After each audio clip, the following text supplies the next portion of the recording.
आज शनिवार का दिन है जिस दिन अपन इस दरिद्रता से मिलने के लिए पीपल के पेड़ के नीचे आए हैं।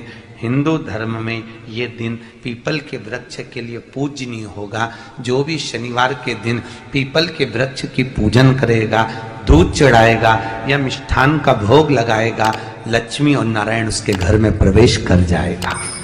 लक्ष्मी और नारायण उसके घर में प्रवेश करेगा। पुराण की कथा कह रही है कि दुनिया के सारे तीर्थ नहीं जा सकते, पृथ्वी की सारी नदियों में स्नान नहीं कर सकते, पवित्र नदियों में आप स्नान नहीं कर सकते, या किसी भी तीर्थ में जाकर एक रात्रि भी विश्राम नहीं कर सकते, या हमने जिंदगी में कोई दान करा ना करा, कोई पुण्य करा ना करा, कोई सत्कर्म करा ना करा, कोई शास्त्र पढ़ा ना पढ़ा, कोई शास्त्र सुना ना सुना, उसके बाद भी शिव महापुराण की कथा कहती है कि एक दिन में अगर मात्र एक बार भी आप शंकर के शिवालय में प्रवेश कर गए या मंदिर में प्रवेश कर गए तो सारे तीर्थ, सारी नदियां, सारे सरोवर, सारी बावड़ी, सारे तालाब, सारे कुंड के स्नान का पुण्य, दान का पुण्य प्राप्त, केवल शिव तत्व को प्राप्त कर लेने। शिव महापुराण की कथा कह रही है कि घर में जो दिया होता है वो दीपक भी कोई साधारण नहीं होता,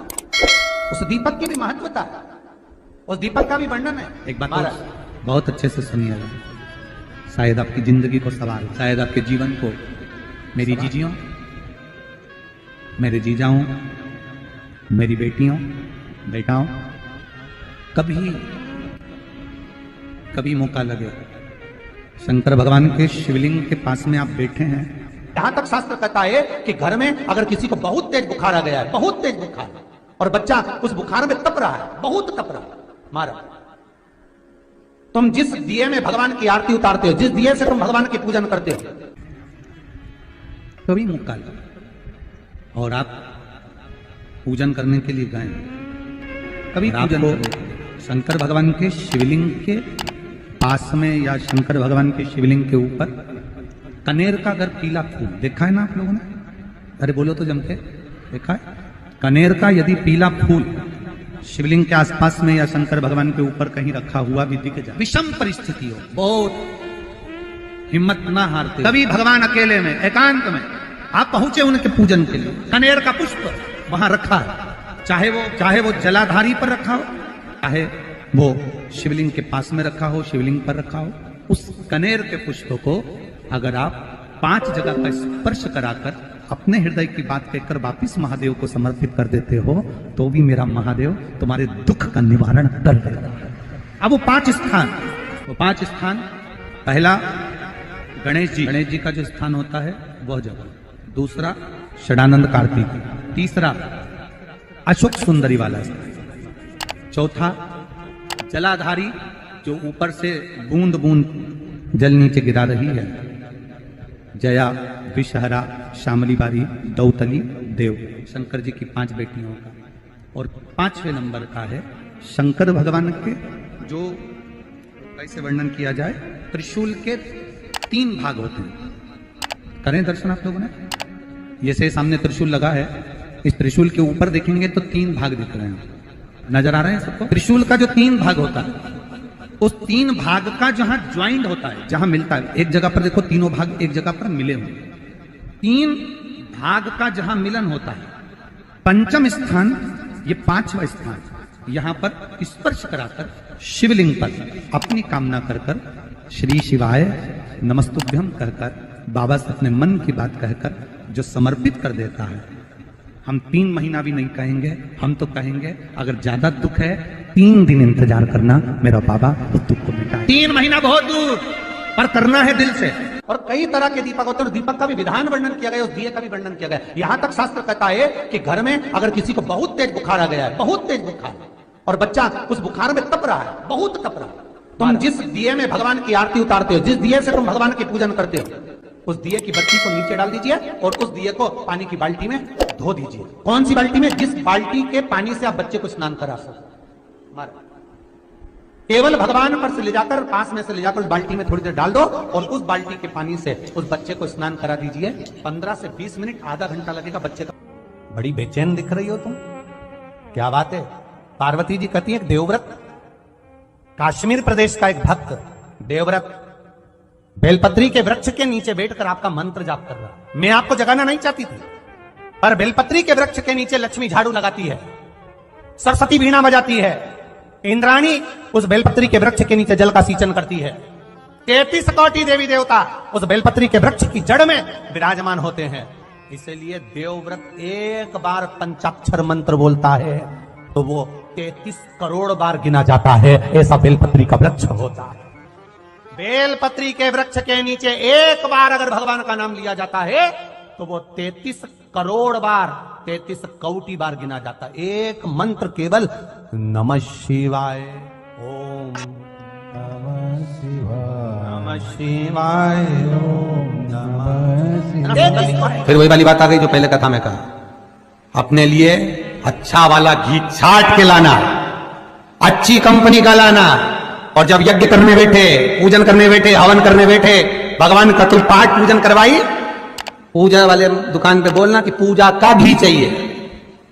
तो वो पूजा का सामान बेचने वाला भी तत्चतुर था, उसने पूजा का ही घी दिया। तो इन्होंने पूछा भैया ये घी कितने का? तो क्या 80 रुपए का? तो 80 रुपए का आधा किलो? तो क्या पूजा का है? भारत की भूमि पर इस मृत्यु लोक में पूरे विश्व में ऐसे कई घर हैं जिनके घर में गुजारा करने के भी आफत है। पहनने के कपड़े नहीं, किसी के यहां पर भोजन नहीं, किसी के यहां जमीन नहीं, किसी के यहां दुकान नहीं, कोई पूरी जिंदगी किराए के मकान में निकाल देता है। नहीं, मेरा एक निवेदन है, इस कथा को जितने छत्रपति संभाजी नगर के श्रोता भाई बहन श्रवण कर रहे हैं उनसे निवेदन करूंगा, आप हाथ का ठेला लगा रहे हो, सब्जी का ठेला लगा रहे हो, फल का ठेला लगा रहे हो, धक्के की जिंदगी जी रहे हो, दरवाजे पर बैठे हो, कहीं ना कहीं तुम दास्य भाव की जिंदगी जी रहे हो, तकलीफ में जिंदगी जी रहे हो, बहुत दुख की जिंदगी जी रहे हो, बहुत कष्ट की जिंदगी जी रहे हो, उनसे केवल निवेदन करूंगा 3 महीने 2 जगह पर जल चढ़ाना प्रारंभ कर दीजिए। केवल 3 महीने, एक शंकर भगवान के शिवलिंग पर, दूसरा बेलपत्री के पेड़ के नीचे, 2 जगह पर जल चढ़ाना 3 महीने लगातार चालू कर दो। बाबा तुम्हारा हाथ पकड़कर तुम्हें उन्नति की सीढ़ी पर चढ़ा देगा। हमें कोई चमत्कार करना नहीं आता, और ना हम कोई तंत्र विद्या या मंत्र विद्या जानते हैं, ना हमारे पास में बेल है, ना हमारे पास में भभूति है। हमारे पास में तो केवल शिव का नाम है। आप श्री शिवाय नमस्तुभ्यम बोलो, ओम नमः शिवाय बोलो, नमः शिवाय बोलो, चाहे महामृत्युंजय मंत्र बोलो, उसका स्मरण करते करते भगवान शंकर के शिवलिंग पर जल, और उसी पात्र में जो जल तुमने शंकर जी को चढ़ाया है उसमें से बचा हुआ थोड़ा सा जल बेलपत्री के पेड़ के नीचे चढ़ाना प्रारंभ कर दो। अलग से बेलपत्री के पेड़ के नीचे चढ़ाने के लिए अलग से लोटा भर के जल जरूरत नहीं पड़ेगी। जो तुमने शिव जी को जल चढ़ाया, जो तुमने देवाधिदेव महादेव को जल चढ़ाया, बस उसी पात्र का जल शंकर जी को चढ़ाओ, उसमें से बचा हुआ थोड़ा सा जल बेलपत्री के वृक्ष के नीचे चढ़ाना प्रारंभ करना। कौन सा बेलपत्री का वृक्ष? जिसकी छाया आपके ऊपर आ रही हो। शिव महापुराण बड़ी सुंदर बात कहता है, ध्यान दीजिएगा। जिस बेलपत्री का पौधा तुम्हारे सिर का, और ये दोनों हाथ ऊपर कर लो, अपन खड़े हुए और खड़े होकर दोनों हाथ ऊपर करे, इतना बड़ा बेलपत्री का पौधा है, उस बेलपत्री के पौधे की पत्ती को कभी तोड़कर शंकर जी को नहीं चढ़ाना चाहिए। ध्यान रखना, कितना बड़ा पौधा। आप खड़े हो जाओ और खड़े होने के बाद आपका हाथ ऊंचा कर लेना, इतना बड़ा पौधा है, उस पौधे की पत्ती बेलपत्री को तोड़कर शंकर भगवान को कभी नहीं चढ़ाना। शंकर भगवान को उस बेलपत्री को, उस वृक्ष की पत्ती को तोड़ना चाहिए जो वृक्ष तुम्हारे हाथ से थोड़ा सा ऊंचा हो, जिसके लिए तुम्हें हाथ और ऊंचा करना पड़ रहा हो। जैसे एक बच्चा अपनी मां की गोद में बैठने के लिए दोनों हाथों से उचकता है, आवाज लगाता है, उचकता है, आवाज लगाता है, हाथ ऊपर करता है, तो मां उस बच्चे को गोदी में ले लेती है। उसी तरह उस बेलपत्री के वृक्ष की पत्ती तोड़ना चाहिए जिसने थोड़ी उन्नति कर ली हो, जो थोड़ा ऊंचा हो गया हो, तुम उसको पाने का प्रयास करो तो भगवान भी तुम्हें अपनी गोदी में ले ले। ऐसे वृक्ष की तुम छोटा सा पौधा, बिल्कुल जरा सा पौधा, उसी की पत्ती तोड़कर महादेव को चढ़ाओ। यदि बेलपत्री का पेड़ आपके यहाँ है और मान लो कई लोग बेलपत्री गमले में लगाते हैं या छत के ऊपर लगा देते हैं, बेलपत्री का वृक्ष जो होना चाहिए वो घर के ठीक पीछे या बेलपत्री का वृक्ष अगर पीछे नहीं है तो आप अपने घर से जब बाहर निकलते हैं तो राइट हैंड की ओर बेलपत्री का वृक्ष होना। आप जब घर से प्रवेश कर रहे हैं बाहर की ओर निकल, वो सुख का अनुभव करें। यदि घर से निकलते समय बेलपत्री का पेड़ लेफ्ट में अगर आता है, आप जिस घर से निकल रहे हो लेफ्ट में अगर बेलपत्री का पेड़ आता है तो आप 1 रुपए कमाएंगे, 1.25 रुपए खर्च होगा, पैसा हाथ में टिकेगा नहीं। घर में 10 लोग भी कमा रहे हैं तो पैसा घर में दिखेगा नहीं, आएगा जरूर, सारे काम होंगे पर टिकेगा नहीं। यदि लेफ्ट राइट भाग का बेलपत्री का वृक्ष घर में लगाओ तो घर के पीछे के हिस्से में लगाओ, और ऐसी जगह नहीं लगाना कि जहां पर बेलपत्र में गंदा पानी जाए या कोई गंदी वस्तु। 33 करोड़ देवी देवता बेलपत्री के पेड़ के नीचे सोमवार के दिन, कोई रविवार के दिन, कोई मंगलवार, कोई बुधवार, कोई गुरुवार, कोई शुक्रवार, कोई शनिवार के दिन बेलपत्री के नीचे आकर 33 करोड़ देवी देवता हो तप करते हैं, साधना करते हैं। एक बेल चौकी ऐसी होती है, शंकर पर अगर चढ़ी हुई है तो वापिस उतार कर धोकर फिर शिव को चढ़ा सकते। किसी व्यक्ति से कोई काम करवाना है, वो काम नहीं कर रहा, कोई फाइल आगे नहीं बढ़ रही है, कोई कार्य अटक रहा है, या फिर कहीं रुपया पैसा अटक गया हो, नहीं निकल रहा हो, तो एक जल के पात्र में जल भरकर 5 बेलपत्री शिव जी को समर्पित कर कुंदकेश्वर महादेव का नाम लेकर एक सफेद पुष्प बेलपत्री के ऊपर जो शिव जी को चढ़ाई है उस पर समर्पित कर जल जो लेकर गए हो, अपनी उस कामना को कर कि मेरा ये कार्य अटक रहा है, ये कार्य नहीं हो रहा, कुंदकेश्वर महादेव का नाम लेकर धीरे धीरे जल की धार चढ़ाइए। और एक बात हमेशा याद रखना, फिर निवेदन कर रहे हैं, अच्छे से समझ लेना, शंकर जी पर जब जल चढ़ता है, शिव जी का जब अभिषेक होता है, शंकर जी पर जब जल चढ़ाया जाता है, दूध चढ़ाओ, जल चढ़ाओ, कुछ भी चढ़ाओ, पर एक बात का स्मरण अपने जीवन में होना कि इतने ऊपर से मत चढ़ाना कि जल चढ़े और छींटे आपके ऊपर। बहुत ध्यान दीजिएगा।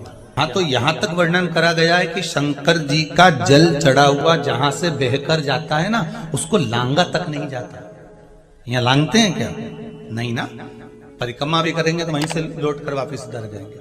शिव जी का जहां से जल बहकर जा रहा हो, चढ़ा हुआ जल जहां से बहकर जा रहा हो, उसको लांगा तक नहीं जाता। और कई लोग बड़े बड़े आनंद में शंकर जी पे इतनी ऊपर से जल चढ़ाएंगे तो वो छींटे पूरे अपने ऊपर आना चाहिए, शरीर पर आना चाहिए। नहीं, उसका दोष है हमारा, उसका दोष है। आप भगवान को अगर जल चढ़ाओ, दूध चढ़ाओ, तो मान लो अगर जैसे एक सरल भाषा में समझ लो और अच्छे से, कि जैसे ये शिवलिंग है शंकर जी का, ये शिवलिंग है, और आप जल चढ़ा रहे हो तो इतनी ऊपर से छोड़ोगे तो पानी का छींटा तो अपने ऊपर आएगा, पर वही जल, वही दूध, वही सामग्री आप शिवलिंग से थोड़ी सी दूरी बनाकर अगर आप समर्पित करेंगे तो बाबा